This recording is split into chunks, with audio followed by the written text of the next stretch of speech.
Oi, gente, tudo bem? Hoje vamos falar um pouquinho então sobre a psicologia histórico-cultural que foi inicialmente formulada pelo Vygotsky, tá? Bom, para a gente acompanhar mais ou menos a proposta da aula de hoje, né, eu fiz um sumáriozinho. Então, primeiro nós vamos falar sobre a visão, né, um panorama geral do que é a psicologia histórico-cultural. Depois, né, que foi inicialmente proposta pelo Vygotsky, pelo Lev Vygotsky. Depois a gente falar um pouquinho sobre a orientação filosófica, né, o que diferencia essa psicologia russa das demais. E por último, vamos falar de maneira bem resumida alguns conceitos propostos pelo Vygotsky e que são importantes dentro da psicologia social, principalmente no Brasil. Tá?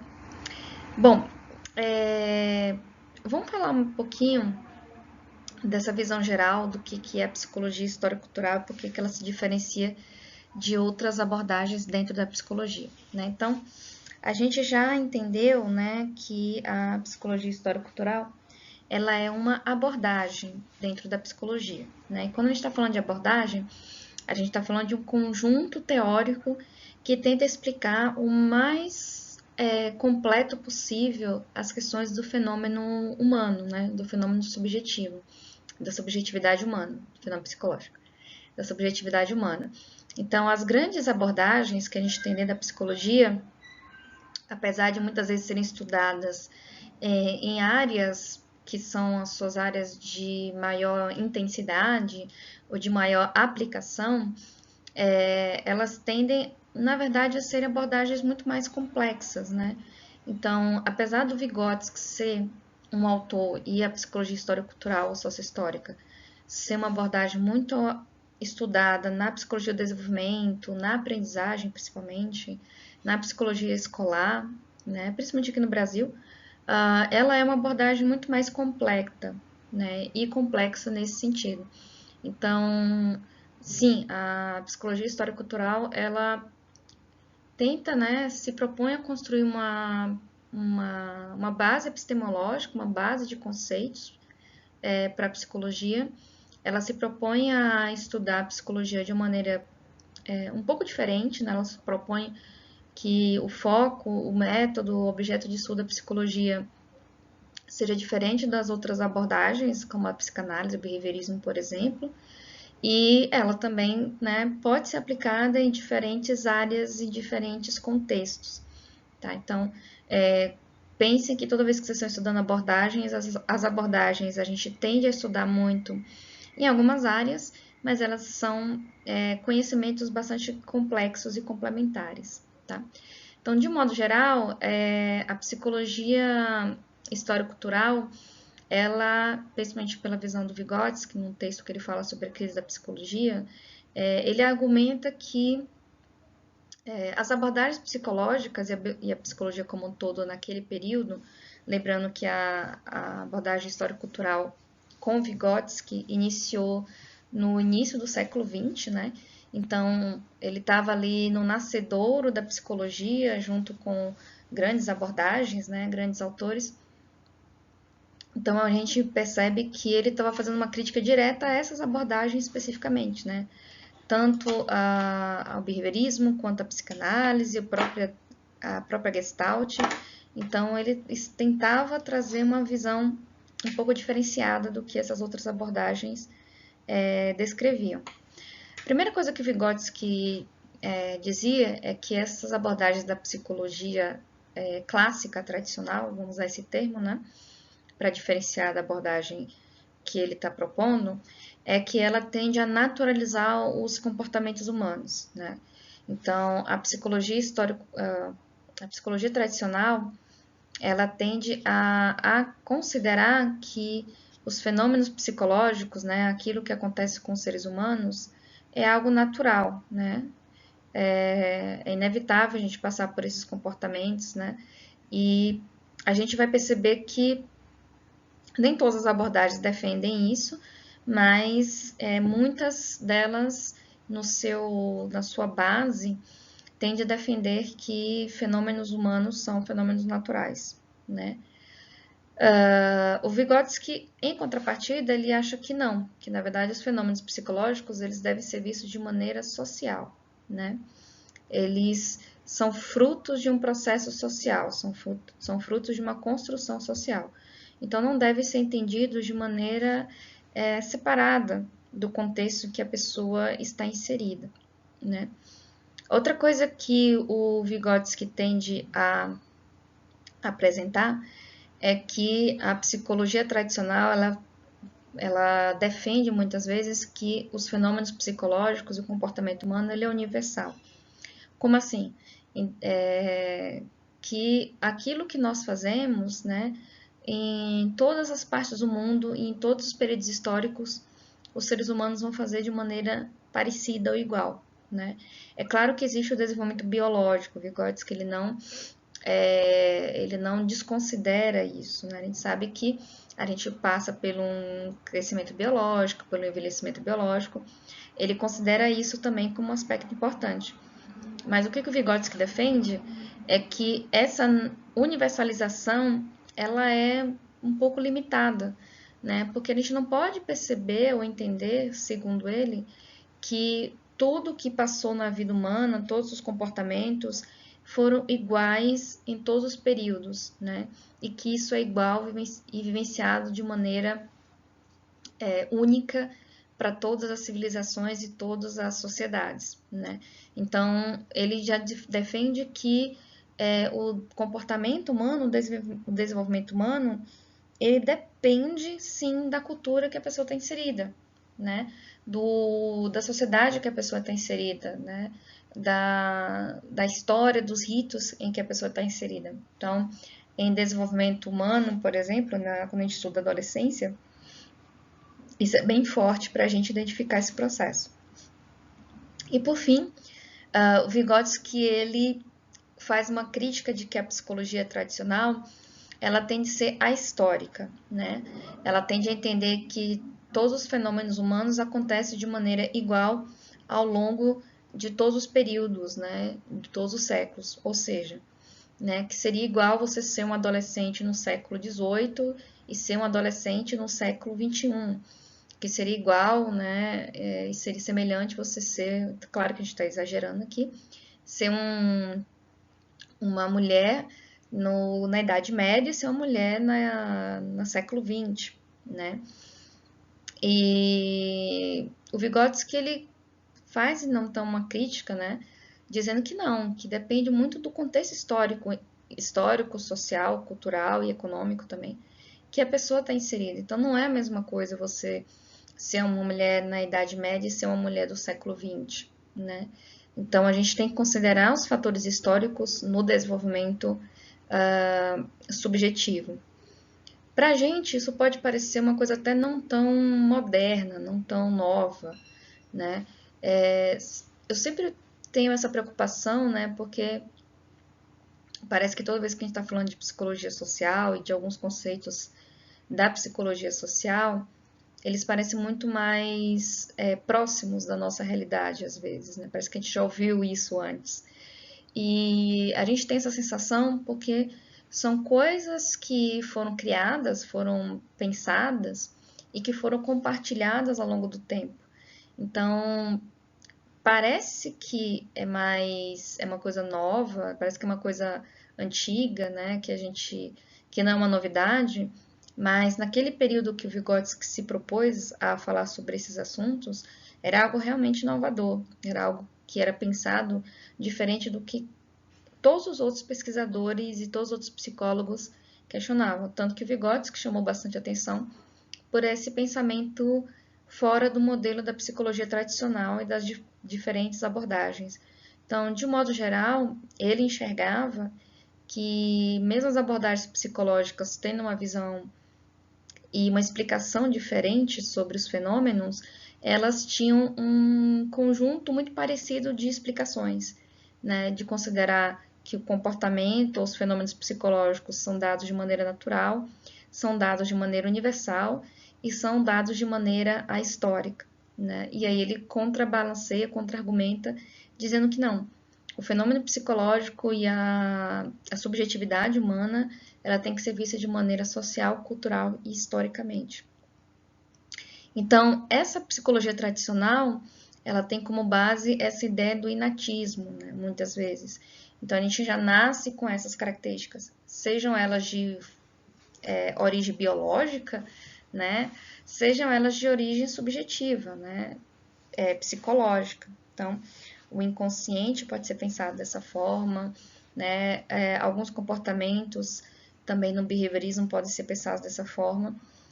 Novamente, isso aqui é a visão que o Vygotsky tem. Não quer dizer que é a maneira correta de se explicar esse fenômeno, mas o que ele estava dizendo é que a subjetividade humana, para ele, era um processo de construção. Ele era um processo muito mais ativo do que um processo passivo, de você receber, de você nascer com essas características. Para o Vygotsky, a gente tinha muito mais um processo de aprendizagem, de construção desses processos. Tá? Então, de maneira geral, é isso que o Vygotsky se propõe. Então, o que o Vygotsky trazia para a gente de inovador naquele período? Né? Ele dizia que o funcionamento psicológico ele era construído a partir das relações sociais e de acordo também com as condições históricos, culturais, sociais e econômicas que estávamos inseridos. Então, é diferente você ter se desenvolvido, crescido, nascido em uma sociedade XYZ, dentro de um grupo familiar, dentro de uma classe social, dentro de um período histórico, dentro de um país com rituais e culturas próprias. Então, para o Vygotsky, isso tem um peso muito grande na construção da subjetividade. E ele coloca um peso muito fundamental nas relações sociais, né, nas interações sociais. Então, isso aqui para a gente é imprescindível na história do desenvolvimento da subjetividade. Outra coisa que o Vygotsky vai, né, colocar como peso importante é o uso da linguagem, o uso da fala, né? Então, a gente aprende primeiro a falar para depois a gente aprender a escrever e internalizar signos, internalizar esse instrumento de interpretação do mundo que é a escrita. Então, ele fala que a linguagem ela é uma das coisas mais importantes para a gente entender a construção da subjetividade humana e outros instrumentos, né, de interação com esse meio, então os instrumentos, os objetos, né, sejam eles físicos ou subjetivos, abstratos, né, como a própria escrita, né, e a relação com outra, a mediação. Então, outra coisa que o Vygotsky também dá um peso muito importante é o quanto o outro tem impacto, né, e quanto o entender do outro tem impacto na minha construção subjetiva. Então, tudo isso aqui para o Vygotsky é super importante. Tá? Entendendo um pouquinho o contexto lá de como o Vygotsky ele se destacou, né, ou ele apareceu dentro da psicologia russa, né? Então, lembrando, Vygotsky ele era um autor russo, né, e um autor da União Soviética, da antiga União Soviética. Como eu já comentei, né, com vocês um pouquinho antes, o Vygotsky ele tem diferentes formas de se escrever, né? Então, Vygotsky com Y, Vygotsky com IY, Vygotsky com II, afinal de contas, o que está escrito certo, o que não está. Na verdade, existem diferentes formas, todas essas formas são as formas corretas de você escrever o nome do Vygotsky, porque o nome dele, na verdade, não era escrito dessa forma, porque é usado o alfabeto da língua russa. Quando foi traduzido para a linguagem ocidental, então cada língua, né, ela tende a usar uma grafia própria. Então, no inglês você tem os dois Ys, no português a gente já traduziu com I e os dois Is, mas são todas as maneiras que a gente traduziu o nome do Vygotsky para as línguas ocidentais, tá? Então, essa é a primeira curiosidade aí do Vygotsky, né? Outra coisa também que a gente já comentou é que muitos textos do Vygotsky, eles foram destruídos, foram perdidos, o Vygotsky, ele era visto, né, vou botar aqui um pouquinho, como um autor maldito, né, um autor, quando a gente fala maldito, um autor, né, underground, um autor que ele não era o queridinho do momento, ele não era o queridinho da União Soviética, principalmente, né, então os textos dele foram censurados pelo regime stalinista, por exemplo, e só depois de um tempo que o Vygotsky começou a ser novamente referenciado, chegou até o Ocidente, né, por conta também da Guerra Fria, então a gente tinha essa dificuldade de acesso, e no Brasil especificamente o Vygotsky começou a chegar, né, os textos do Vygotsky começaram a chegar nos anos 80, e casou muito bem com aquilo que se estava tentando construir dentro da psicologia social brasileira, inclusive através da mãos, né, das leituras da professora Silvia Lani, né, que a gente vai falar um pouquinho dela em outro momento, né? Então, o Vygotsky, ele foi um autor dentro dessa psicologia histórico-cultural que criticava muito a vertente fisiologista russa, né? Então, Pavlov e aqueles outros psicólogos da época, né? Eles eram a nata da ciência psicológica russa, né? Usavam o método experimental, um modelo do behaviorismo bem tradicional, né? Do estímulo-resposta, e era os queridinhos, né? Do modelo científico para explicar a subjetividade humana. Então, o Vygotsky ele veio, né, criticando esse modelo, né, e como uma contrapartida, né, relacionado a essa visão do fisiologismo russo, nessa visão mais psicofísica da psicologia russa até então naquele momento. Então você tinha ali muitos autores, várias vertentes e uma briga interna, digamos assim, né, em termos de como explicar a subjetividade humana. Outra coisa que a gente já falou também, né, um pouquinho antes, é que Vygotsky ele trazia uma crítica a esse modelo que ele considerava de reducionista das outras abordagens. Então ele fez críticas à psicanálise, fez críticas à Gestalt, ao behaviorismo, né, porque ele achava que essas abordagens tinham uma visão muito abstrata e muito distante, né, da explicação da subjetividade. E muitas vezes esquecia, né, o quão importante as interações sociais no processo de construção de quem nós somos. Então, uma das coisas que Vygotsky tentava trazer era justamente essa crítica que ele achava que era uma visão reducionista, limitada, né, unidirecional. Então, você explica o fenômeno psicológico que acontece com a gente por uma única direção, pelo inatismo, pelo desenvolvimento biológico, dando um exemplo mais grosseiro, e você esquece de todos os outros processos complexos que é, de fato, a subjetividade humana, né? Então, uma das coisas que eu acho bem interessante do Vygotsky, né, defender aqui o autor, né, é uma aula, um vídeo completamente não neutro, né, completamente enviesado, né, eu particularmente gosto bastante das ideias do Vygotsky, e eu acho que essa é uma ideia bem interessante, mesmo que a gente não concorde com tudo que ele propôs, né, até porque o Vygotsky morreu muito jovem, apesar dele ter sido um cara muito ativo, muito produtivo, ele morreu muito jovem, e muitas coisas dele foram perdidas ou ainda não foram traduzidas para o português, pelo menos. Então, mesmo que a gente não concorde com todas as ideias que ele traz, todas as propostas, a gente não pode esquecer, né, o quanto ele buscou colocar como pauta a complexidade dos fenômenos psicológicos, né. O que o Vygotsky buscava, né, era tentar identificar as mudanças qualitativas no comportamento, não tanto essas ideias do quantidade, né, de quanto a gente, quais são os processos de reforçamento, quanto a gente se reforça, mas o quanto a gente vai ganhando gradativamente, né, habilidades e habilidades de desenvolvimento nessas interações, né? Então, uma coisa que o Vygotsky sempre pensou, né, e ele tem vários estudos, e Vygotsky era um cara preocupado com a questão biológica, sim, né? Então, ele fez um livro, né, com o tratado de defectologia, né? Que ele fala um pouquinho sobre a questão das crianças com deficiência intelectual. Era um público que o Vygotsky trabalhava e se preocupava.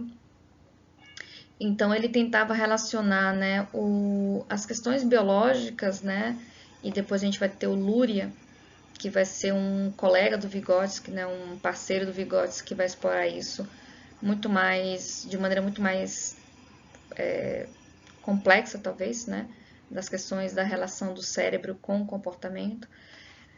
Mas o Vygotsky era um cara que estava preocupado, sim, com os aspectos biológicos. A questão é que ele não necessariamente se limitava a enxergar o desenvolvimento biológico como uma coisa taxativa.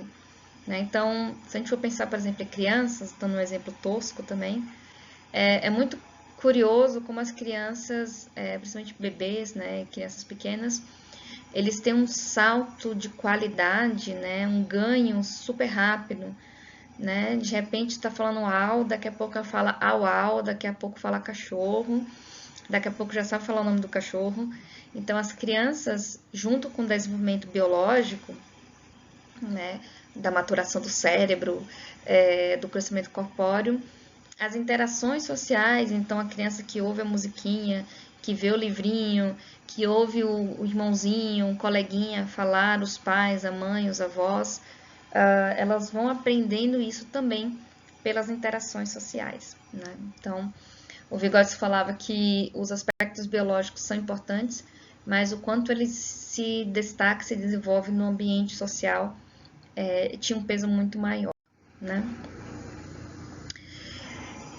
O Vygotsky também considerava que a atividade, que a ação, né, que o comportamento humano não era apenas uma resposta, um reflexo, né, como criticando aí, vocês percebem que meu reflexo é muito bom, né? Criticando aí o fisiologismo russo, né, o Pavlov. Pavlov era o cara do estímulo-resposta direto, né? E do pareamento de estímulos, aquela coisa bem fechadinha, bem unilateral, né? Bem causa e efeito, né? Mas o Vygotsky se preocupava muito como é que esse meio, né, como as nossas respostas são transformadas pela interação com o meio, através de instrumentos, através do brinquedo, por exemplo, através da escrita, através de instrumentos materiais, através de interações, né? Então,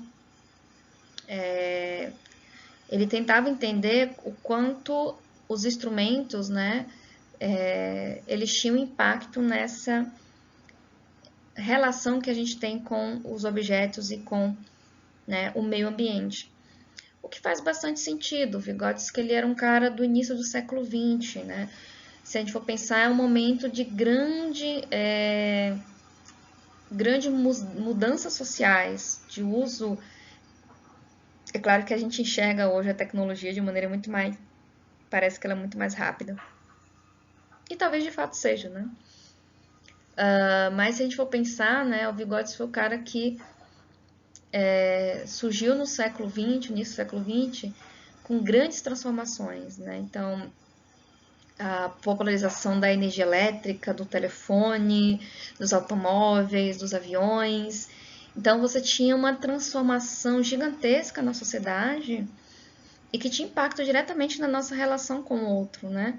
Você começa a encurtar as distâncias com o telefone, você começa a encurtar o transporte com os automóveis, com os bondes elétricos, você cria eletricidade, as pessoas passam a frequentar as ruas à noite com mais liberdade, né? Então, se a gente for pensar, foi um período de grandes transformações e ele talvez dando até um pouco de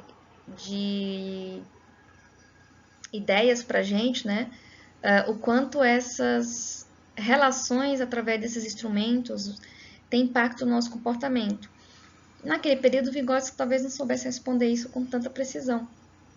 A gente talvez não saiba responder, né? Eu já dei esses exemplos para vocês de quando a gente tenta se perguntar o que, que vai ser da geração que já nasce em contato com o smartphone, com a internet, né? A gente não sabe responder com certeza, né?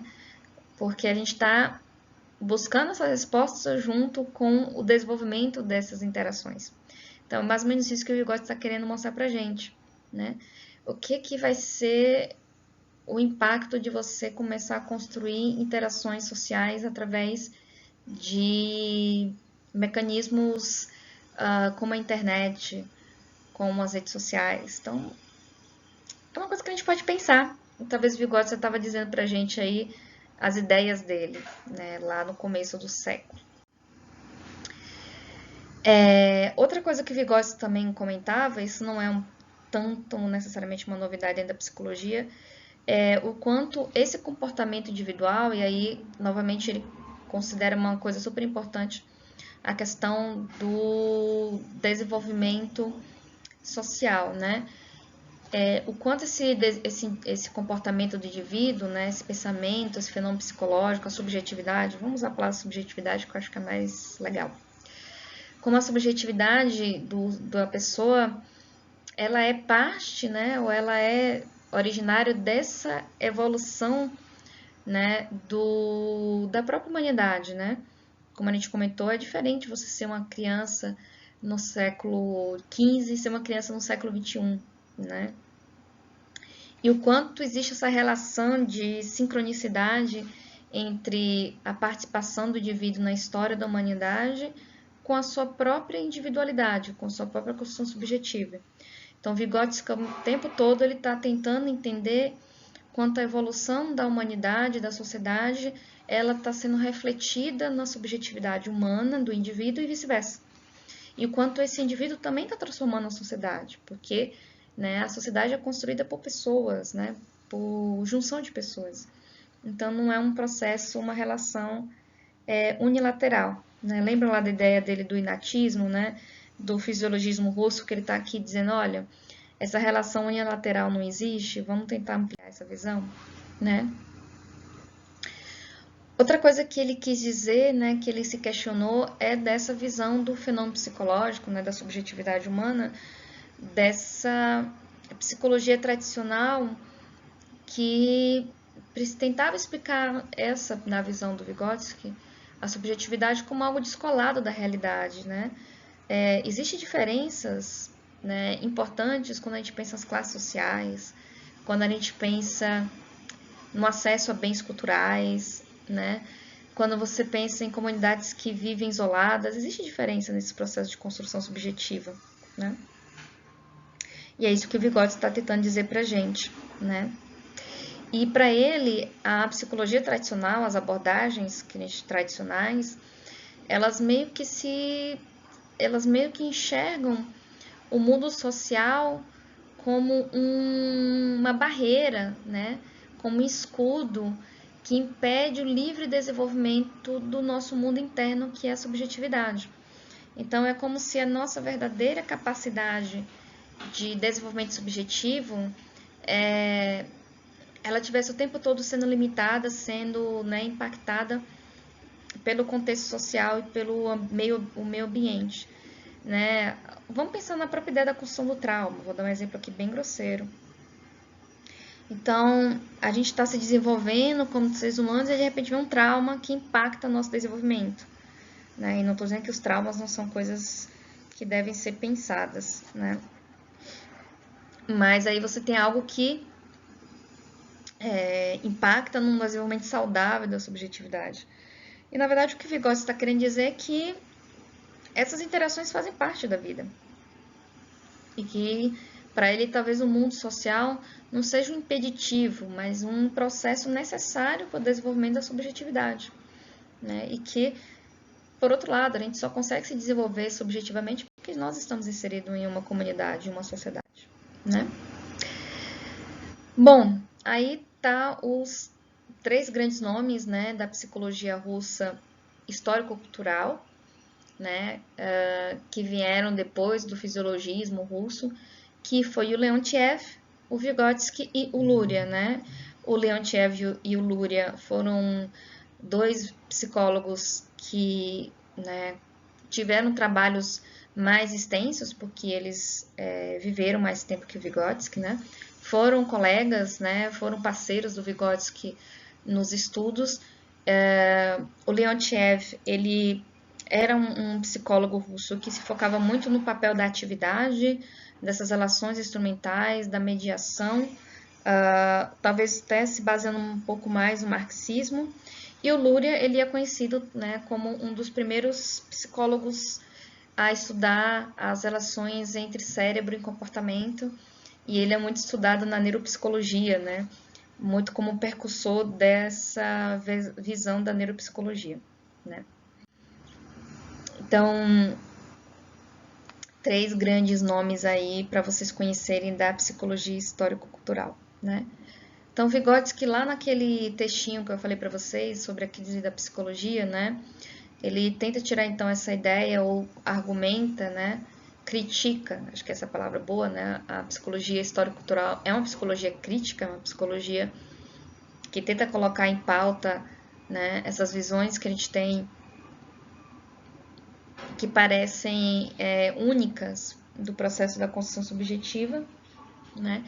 Então, ele considera, né, como eu já comentei, que o estudo da subjetividade humana por essas outras abordagens tradicionais era reducionista, coisas que a gente já falou, né, que fazem parte do trabalho do Vygotsky, que a linguagem, o uso de instrumentos e a interação social são elementos importantes dessa construção da subjetividade humana, e a linguagem e o símbolo são outras coisas também que o Vygotsky considera como a base para a construção da subjetividade humana. Então, só para a gente reforçar as ideias aí sobre a perspectiva que o Vygotsky constrói, né? Alguns conceitos, então, que o Vygotsky desenvolveu, né? Uma delas, que é um dos mais estudados, principalmente vocês vão estudar isso mais detalhadamente quando vocês estiverem aula de psicologia da educação, psicologia da aprendizagem, enfim. O Vygotsky é muito comparado, estudado muito comparativamente com Piaget, né? Como dois grandes psicólogos, aí, dois grandes autores da aprendizagem da educação. Não vamos entrar nesses detalhes, né? Mas o que seria esse zona de desenvolvimento proximal, né? O Vygotsky pensava que a criança ela tinha processos ou estágios não, estágio fica parecendo muito Piaget, mas essas zonas, né, de desenvolvimento, e que a criança estava sempre num processo de negociação entre o desenvolvimento, em o ponto que ela está, e o ponto que o ideal que ela pode alcançar, e esse limbo entre esses desenvolvimentos.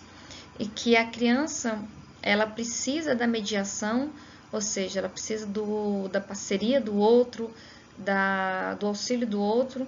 Afinal, se a gente for pensar no processo de aprendizagem, vamos pensar aqui no processo até de interação emocional, vamos sair um pouco no modelo escolar, mas no modelo social, né? A gente aprende as regras, as normas sociais, aquilo que pode ser feito e o que não pode ser feito, pelo outro, né? A gente não nasce sabendo o que é certo e errado dentro da sociedade que nós crescemos e vivemos, né? A gente pode até questionar se aquilo que a sociedade considera como certo e errado realmente é certo ou errado, né? A gente tem essa liberdade de questionar valores, e cada sociedade também tem essa liberdade de escolher e descrever quais são seus próprios valores, né? Mas uma criança, ela não nasce sabendo, dentro daquela sociedade que ela cresceu, que ela está se desenvolvendo, a noção de certo e errado, a noção de regras sociais, a noção de interações sociais, né? Ela vai aprender isso porque existe um outro que vai dizer para ela que não é bonito, que é feio bater em outra pessoa, que ela não deve pedir coisas, pegar coisas que não são dela, enfim. Então, é pelo outro que você aprende o que é esperado para aquela sociedade. Então, quando o Vygotsky estuda a questão, claro, eu estou explicando isso de maneira bastante grosseira aqui, né? Quando o Vygotsky está falando da questão de mediação, ele está falando da importância dessa interação social, a importância do contato com o outro para a construção da minha própria subjetividade. Então, tem uma coisa que eu acho super, para mim faz super sentido, mas é uma coisa bem estranha da gente pensar, né? É que o Vygotsky ele considera que a gente só constrói a nossa subjetividade individual, entre aspas, né? A gente só constrói a noção do nosso eu porque a gente consegue se separar do outro, se descolar do outro. Então, primeiro eu construo a noção de nós para depois eu construir a noção de eu. Primeiro eu estou inserido num contexto social, né? Eu estou inserido numa família, num grupo, e aí sim, o que esses grupos me ensinam, o que esses grupos me passam, eu vou pegando um pedacinho desses fatores e vou construindo a minha subjetividade. Então eu gosto muito dessa ideia do mosaico, né? De que cada um de nós somos um pedacinho de cada pessoa, um pedacinho de cada contexto, de cada experiência que a gente passou. Estou misturando os conceitos de várias abordagens aqui, as palavras de várias abordagens, mas enfim. Acho que o Vygotsky não se importaria nesse sentido. Espero que não, né? Mas que nós seríamos então esse pedacinho de cada coisa, né? Então, para ele, esses signos que são as representações, aquilo que os nomes, aquilo que as pessoas nos ensinam e a gente passa a nomear, a gente passa a dizer, elas são importantes para o processo da construção do pensamento e, consequentemente, da linguagem. Então, para o Vygotsky, a nossa habilidade de pensar, ela vai além do aspecto biológico, porque nós temos um cérebro, nós temos uma estrutura biológica, né? Mas que a complexidade, o desenvolvimento dessa estrutura depende daquilo que eu consigo aprender e compreender do mundo externo. E aí sim eu internalizo esses processos, né? Então, como a gente já falou, o Luria, ele era um cara que foi conhecido por ter sido talvez o pai da neuropsicologia. Então, a psicologia histórico-cultural, apesar de ser uma psicologia que foca muito no aspecto social, né, que foca muito na questão da subjetividade como um processo de construção, ela não desconsidera, ela não rejeita a questão dos aspectos biológicos. Tá? Então, uma outra coisa aí que para mim faz bastante sentido. Nós somos sim sujeitos biológicos, então a gente não pode desconsiderar a biologia quando a gente está estudando a subjetividade humana. Mas a gente não é só sujeitos biológicos. Né? Então, essa é uma coisa que também, para mim, faz aquele calorzinho no coração quando a histórico-cultural tenta trazer essas duas vertentes. Né? Entender que nós somos uns sujeitos biológicos dentro de um processo de interação social, né? O que deixa tudo mais complexo também. Bom, outra coisa também que Vygotsky e a psicologia histórico-cultural afirma pra gente, né, é que o fenômeno psicológico, a subjetividade, ela não é algo de natureza humana, ou seja, não é algo que é natural, né? Nós construímos esse processo, né? Outra coisa que ele também diz é que não é uma coisa que é inata, pré-existente ao homem, né? A gente já nasce lá com os programinhas baixados e é só a gente viver e a gente começa a executar essa subjetividade, não. Ele é um processo de construção, né? Nós somos apenas um serzinho biológico inserido num contexto sem muitas habilidades de sobreviver sozinhos, né? E a gente vai construindo essas habilidades, né? E outra coisa que o Vygotsky considera também é que a gente tem que ter uma visão crítica dessa naturalização da subjetividade, né? Dessa naturalização dos processos psicológicos. Outra coisa que é importante para a psicologia histórico-cultural é estar e fortalecer essa visão crítica que o psicólogo tem que ter. e que, na verdade, a nossa objetividade é sim resultado, é sim parte de uma relação social, econômica e cultural, né? Então, a gente não pode nunca desconsiderar esses fatores quando nós estamos estudando ou trabalhando com pessoas, né? Outros dois conceitozinhos que são bem bonitinhos do Vygotsky, né, que ele começou e foi desenvolvido por outros autores dentro da história cultural, são os conceitos de sentido e significado, né? Para o Vygotsky, o significado ele é construído primeiro, né? Que são as representações mais coletivas. Então, quando a gente nasce, quando nós somos inseridos, a primeira coisa que a gente tem é um nome que não é escolhido por nós, né? Então, a gente já tem esse significado antes mesmo da gente entender o que aquele som significa, antes mesmo da gente entender que aquela junção de palavrinhas, de sons, significa meu nome, né? Porque isso é primeiro construído pela sociedade. Então, para o Vygotsky, o sentido, que é um processo mais pessoal, mais afetivo, é a internalização, ele é o resultado desse significado.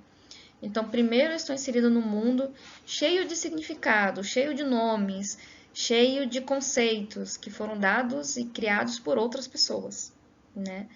E depois eu vou internalizando, eu vou absorvendo esses conceitos, e aí sim, a partir dessa construção de conceitos, dessa internalização desses conceitos, é que eu dou sentido para o mundo, né? Então, muitas vezes, para o Vygotsky, o sentido ele é posterior ao significado, né? Geralmente a gente tende a pensar em psicologia e subjetividade como algo contrário, né? A gente dá voz e sentido para o mundo de maneira muito individual.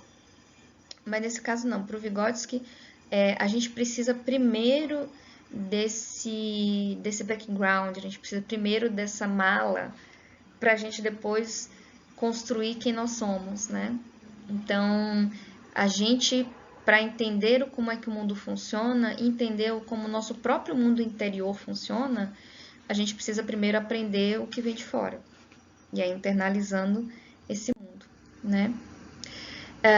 Outra coisa que o Vygotsky também considera é que o significado é essa interação entre pensamento e linguagem, né? Então, a linguagem, como eu já comentei para vocês, é sempre um dos pontos mais importantes da psicologia histórico-cultural. E ela sempre está carregada de significados que são extra-indivíduo, né? Então, a gente é construído numa rede, numa teia de significados que são externos a mim, né? E que eu aprendo e reproduzo muitas vezes, né? Aliás, a gente aprende e reproduz, né?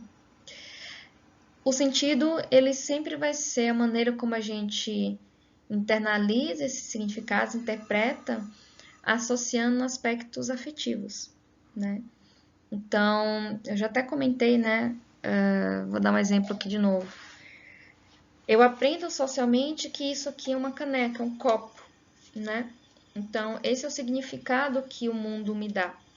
Olha, isso aqui é um copo, isso serve para botar líquidos, isso serve para você matar a sede. Então, esse é o significado que o mundo me ensina do que é esse objeto, do que esse objeto faz, para que esse objeto serve, qual é o nome desse objeto, se eu acho esse objeto legal, interessante, se ele é útil ou não, o mundo que me diz isso.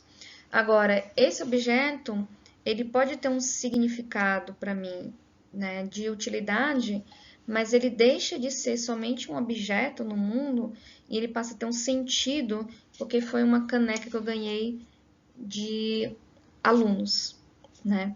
Então, ele não é mais somente uma caneca, um copo que serve para beber água. Ele tem um sentido único para mim, porque ele tem um processo afetivo, né?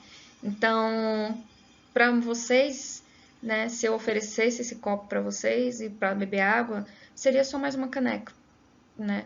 Para mim, ela é uma caneca que tem uma série de sentidos, porque ela tem aspectos afetivos, ela tem memória, ela tem um impacto bem diferente na minha construção subjetiva.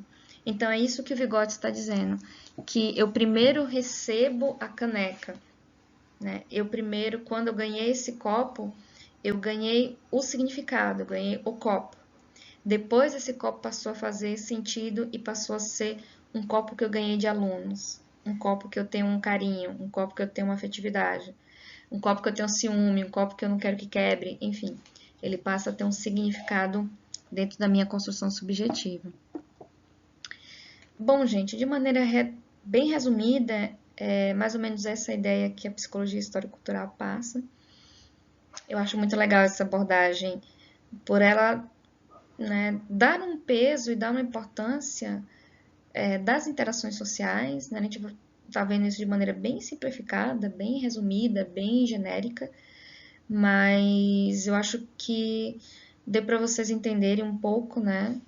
Pelo menos eu espero que vocês tenham entendido um pouco aí qual é a visão que o Vygotsky traz e qual é a proposta que ele traz de entender uma subjetividade como o resultado de um processo de interação social.